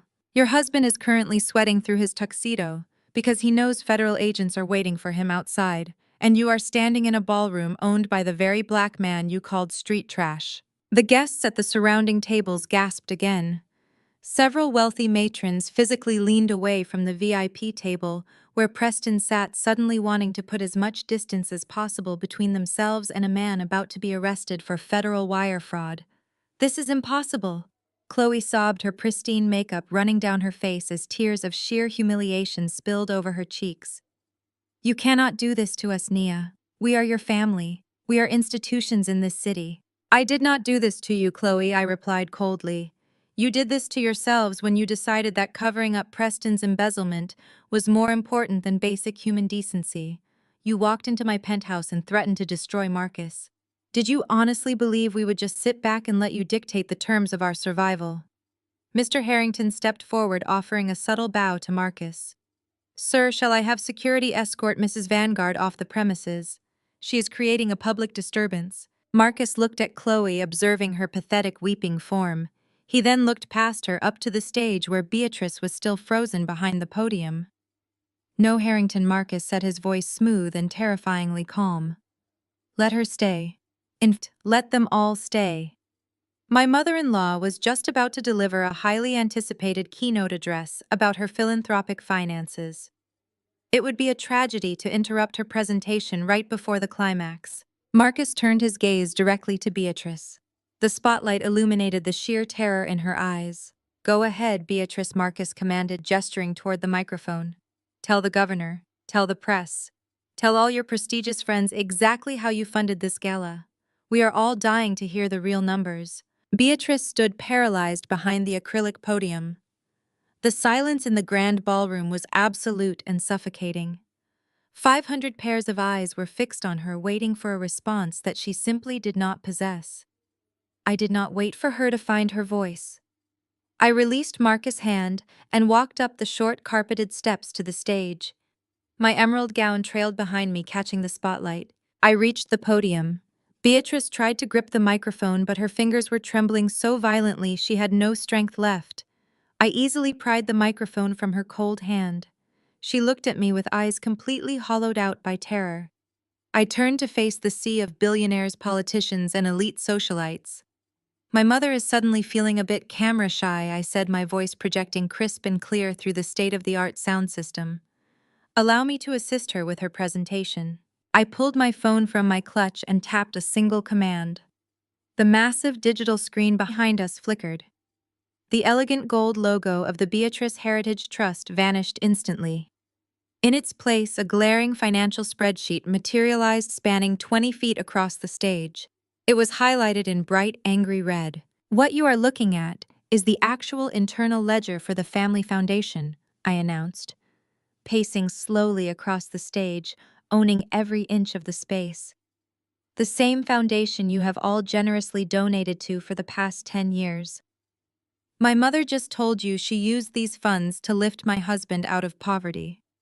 But as you can clearly see, the money did not go to a tech startup in Chicago. It went directly into the offshore accounts of Sterling Vanguard Capital. That is the hedge fund managed by my esteemed brother-in-law, Preston." I gestured toward the VIP table where Preston was currently hyperventilating, clutching his chest as if he were having a heart attack. The governor of Georgia slowly lowered his champagne flute, his expression turning dangerously cold. "Preston," I called out, making sure the camera crews at the back of the room caught every single word. Would you care to explain to the governor why $3 million in tax-exempt charitable donations were wired to a Cayman Islands shell company last Tuesday? Or should I explain how you used that money to cover your catastrophic margin calls after shorting the wrong medical tech stock? Preston opened his mouth but choked on his own panic. He looked like a trapped rat in a bespoke suit. Chloe grabbed his arm, shaking him, begging him to say something to defend their honor, but he was utterly broken. The facade of white corporate superiority had completely melted away, leaving nothing but a desperate criminal. I tapped my phone again. The screen shifted to display a series of bank notices and property deeds. My family loves to talk about legacy. I continued, my voice slicing through the heavy air. They love to talk about generational wealth and pedigree. But let us look at the reality behind the curtain. These are foreclosure notices. These are second and third mortgages taken out on commercial properties that have been sitting empty for half a decade. My parents are bankrupt. They have been funding this lavish lifestyle, funding their country club dues and these $1,000 per plate dinners by slowly bleeding their own charity dry. They are not philanthropists. They are con artists wrapped in designer labels.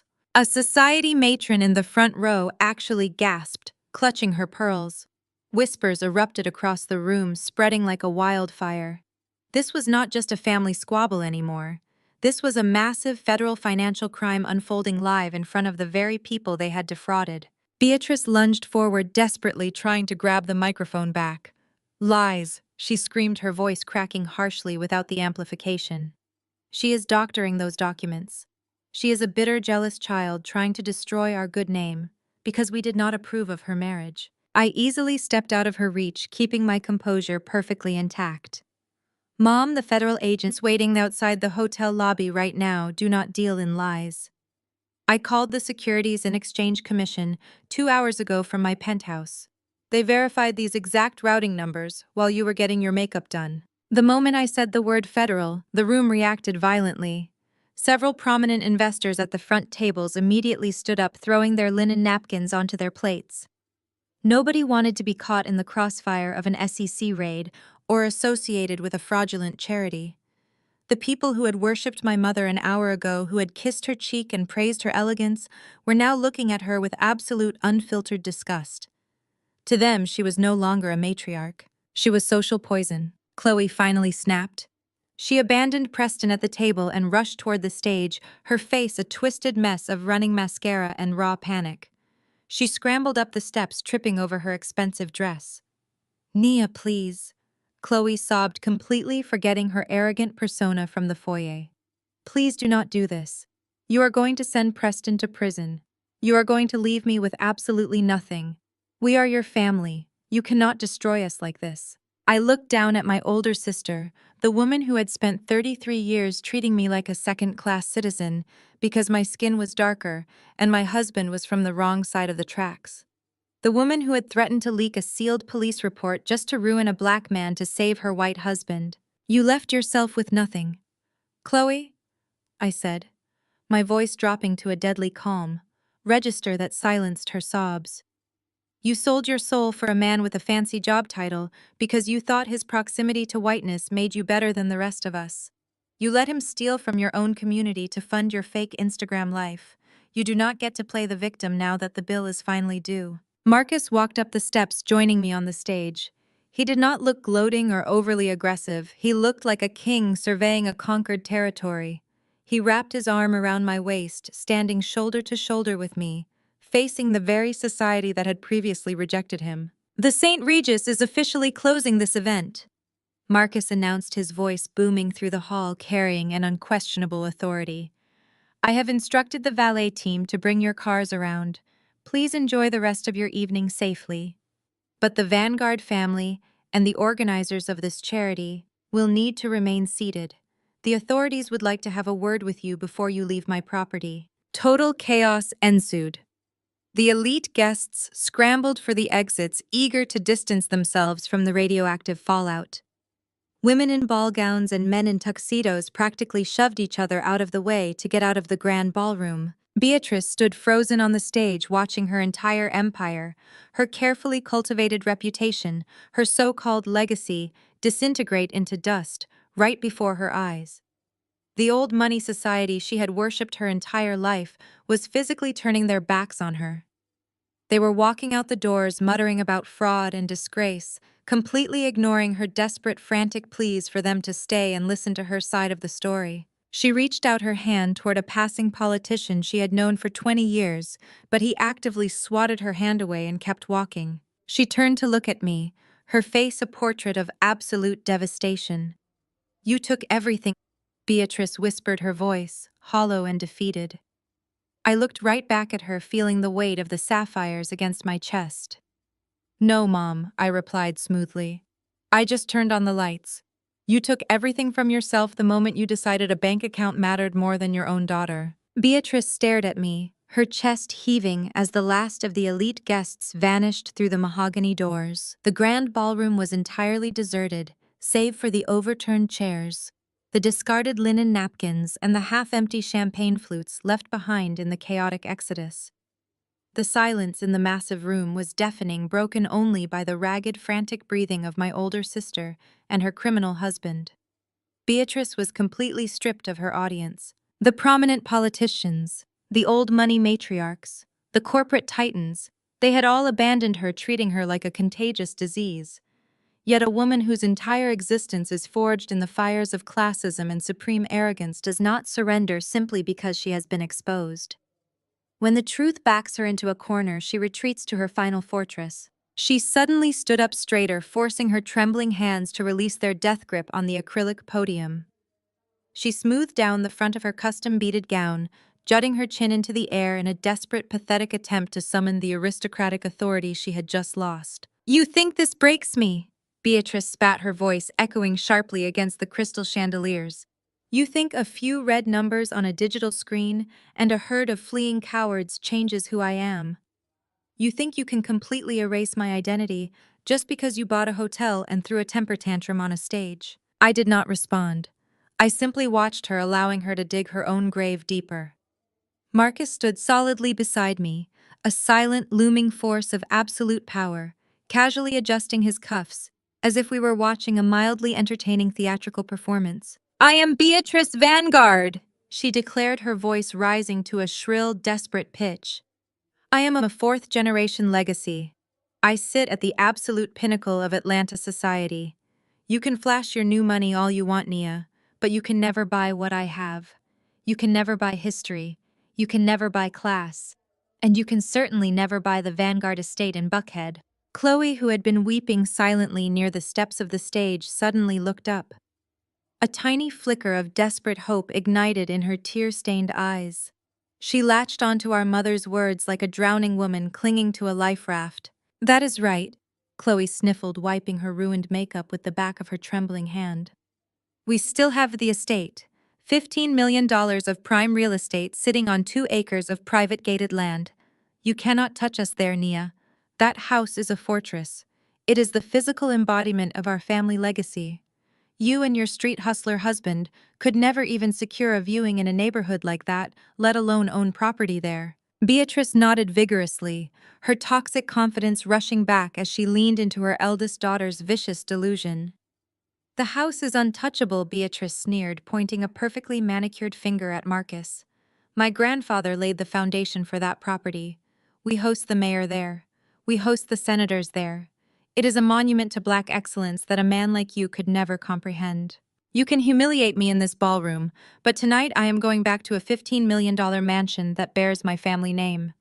And you two will always just be the angry, bitter outcasts pressing your faces against the glass." I looked at my mother. I looked at the absolute blind, psychotic conviction burning in her eyes. She genuinely believed that a physical building could shield her from the devastating consequences of her own financial ruin. She believed that bricks and mortar could somehow protect her from the absolute supremacy of the man standing beside me. I did not scream. I did not hurl another insult. I tilted my head back and I laughed. It was a deep, rich, genuine laugh that bubbled up from the very bottom of my chest. It echoed loudly through the empty ballroom, bouncing off the walls and filling the suffocating silence. It was the laugh of a woman who had meticulously planned a flawless execution down to the very last microscopic detail. Beatrice flinched, as if the sound of my laughter physically burned her. "What is so funny?" she demanded, her voice cracking with a sudden returning panic. "Stop laughing at me." I slowly shook my head, catching my breath, and looked up at my husband.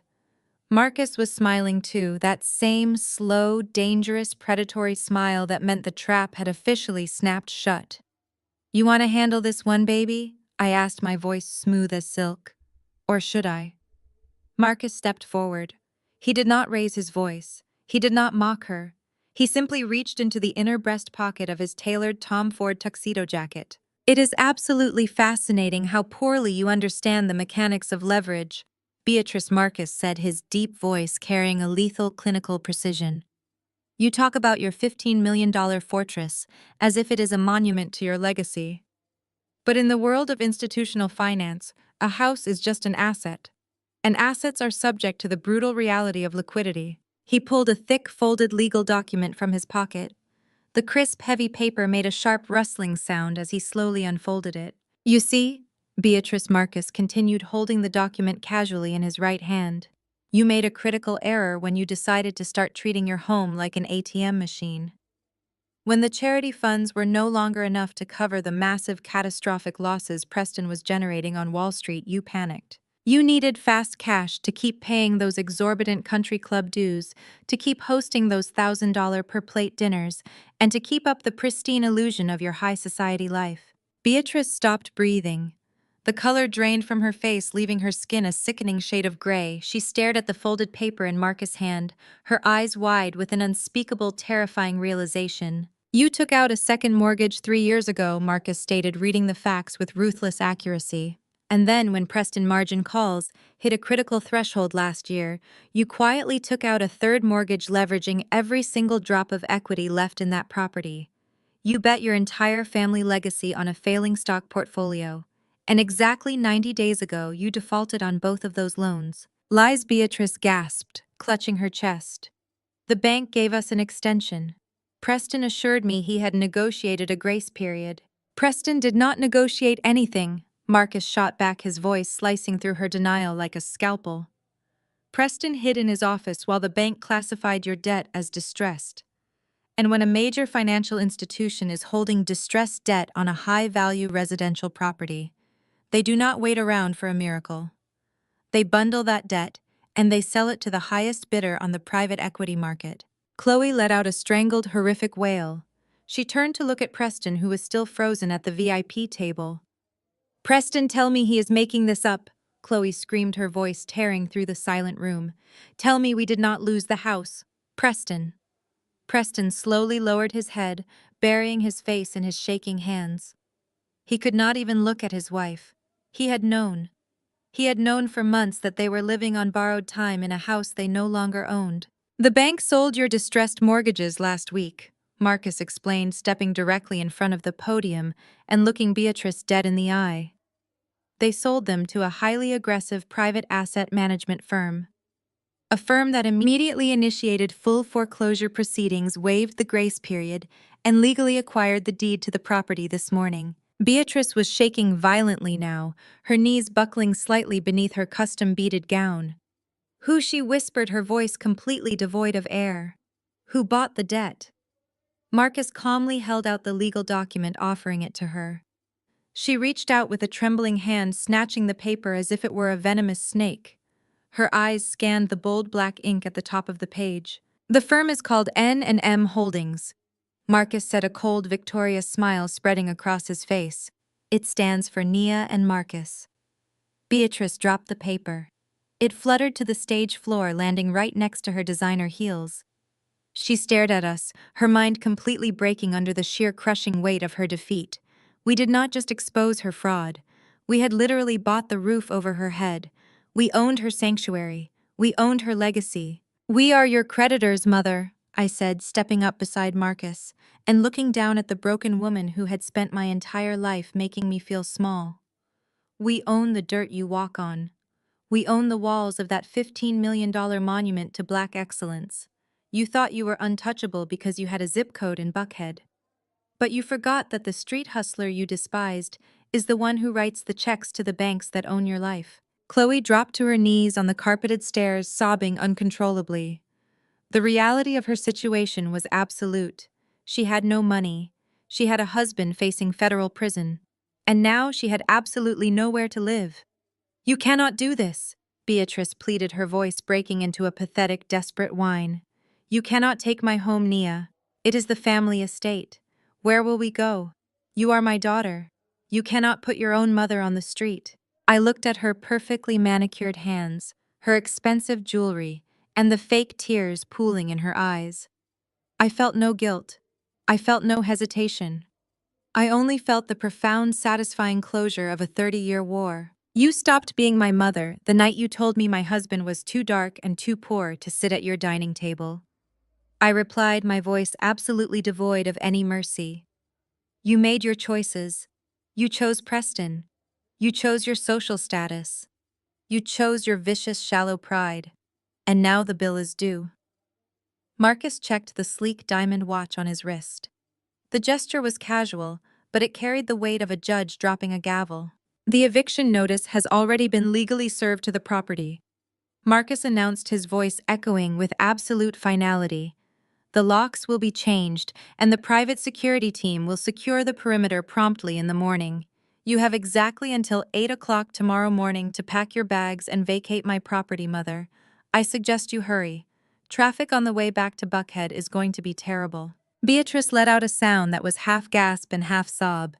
She dropped to her knees on the stage, her custom beaded gown pooling around her like a deflated parachute.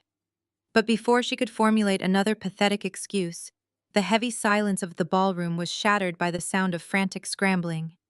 Preston had finally snapped out of his paralyzed state of shock. Survival instinct kicked in, and he made a desperate, pathetic dash for the side exit of the ballroom. He shoved a catering cart out of the way, sending crystal glasses crashing to the floor. I thought he could slip out through the service elevators and disappear into the Atlanta night. He thought his Wall Street pedigree would buy him a head start. He was wrong. Marcus and I did not even run after him. We simply walked out the main double doors into the grand lobby of the hotel, knowing exactly what was waiting for him. Preston burst through the service doors into the main lobby, his tailored tuxedo jacket torn and his face completely drenched in sweat. He sprinted toward the glass revolving doors, but his escape was abruptly cut short. A team of federal agents wearing dark windbreakers with the letters FBI and SEC emblazoned in bold yellow across their backs stepped directly into his path. Special Agent Miller, the man I had spoken to on the phone, stood at the front of the pack. "Preston, you are under arrest for federal wire fraud, embezzlement, and securities manipulation," the agent announced, his voice booming through the cavernous lobby. Preston did not fight. His knees buckled and he collapsed onto the polished marble floor, weeping openly as the cold steel handcuffs clicked sharply around his wrists. The most poetic justice of it all was the audience. The hundreds of elite society guests who had just fled the ballroom were all bottlenecked in the lobby, waiting for the valet to bring their cars around. The governors, the politicians, the old money matriarchs all stood there and watched the golden white son-in-law being perp walked out of the St. Regis in absolute disgrace. Beatrice and Chloe had stumbled out into the lobby just in time to witness the entire spectacle. Chloe screamed her husband's name, but Preston did not even look back at her. He was hauled out through the sliding glass doors, the flashing red and blue lights of the federal vehicles illuminating the night sky. The illusion of his supreme white corporate superiority was dead and buried. The fallout over the next few weeks was swift and completely merciless. Chloe filed for divorce the very next morning, desperately hoping to distance herself from Preston's federal indictments. But she quickly learned a brutal lesson in high society finance. Preston had leveraged every single asset attached to her name to cover his failing trades. She walked away from the divorce with absolutely nothing. No house, no trust fund, no designer wardrobe. The golden child of the family, the woman who had spent 33 years looking down on everyone else, was forced to move into a tiny rented room and get a job as a receptionist at a dental clinic just to pay for her groceries. As for my parents, Marcus and I kept our promise to the exact minute. At 8 o'clock the next morning, my private security team arrived at the $15 million Buckhead estate. Beatrice and Winston were waiting on the front porch, surrounded by a mountain of hastily packed cardboard boxes and whatever clothes they could stuff into garbage bags. The bank had already frozen their accounts, so they could not even afford a moving truck. I sat in the back of my armored SUV parked across the street, rolling the window down just enough to watch the eviction. Winston finally found his spine, but it was entirely too late. I watched him throw a box of shoes onto the driveway and scream at my mother, blaming her obsession with status and her blind worship of Preston for completely destroying their lives.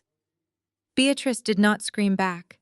She looked small-aged and entirely broken. The fierce, imposing matriarch of the black elite was gone, reduced to a woman waiting for a rideshare on the curb of a house she used to own. They moved into a cramped two-bedroom apartment in a basic complex on the outskirts of the city, a place where nobody knew their names and nobody cared about their four-generation legacy. I roll up the tinted window of the SUV and tell my driver to take me home. Now I sit here on the custom leather sofa of my penthouse, looking straight into the camera. The city skyline of Atlanta glitters behind me, a testament to the empire Marcus and I built from the ground up. I swirl the amber bourbon in my glass, taking a slow, satisfying sip. They threw me away because they thought I chose the wrong side of the tracks. They were profoundly obsessed with colorism, with classism, with the hollow validation of white corporate America. They honestly believed that a man who fought his way out of the working-class neighborhoods of Chicago was a liability. They thought my husband was a threat to their pristine image. But they forgot one fundamental rule of survival. You never ever underestimate a self-made black man who has fought for every single breath he has taken.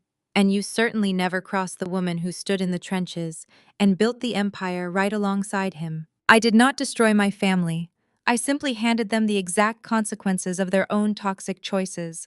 They wanted to worship money above loyalty, so I bought their world and evicted them from it. They wanted to play high-stakes financial warfare, so I let them drown in their own debt. My mother traded her own flesh and blood for the illusion of power. Now she has plenty of time to sit in her cheap apartment and think about the true cost of her arrogance. True power does not come from a country club membership or a legacy last name. True power comes from knowing exactly who you are, refusing to shrink yourself for anyone, and having the absolute financial supremacy to back it up. I walked away from their toxic table and I built my own mansion. So let me ask you a question. If you held the deed to the very house of the people who spent their entire lives trying to break your spirit, what would you do? Would you sign the eviction notice and watch them pack their bags? Or would you show them the mercy they never showed you? Drop your answer in the comments below. Hit that subscribe button if you believe in taking your power back. Until next time, remember, your worth is never determined by people who are too blind to see your brilliance. Stay fierce.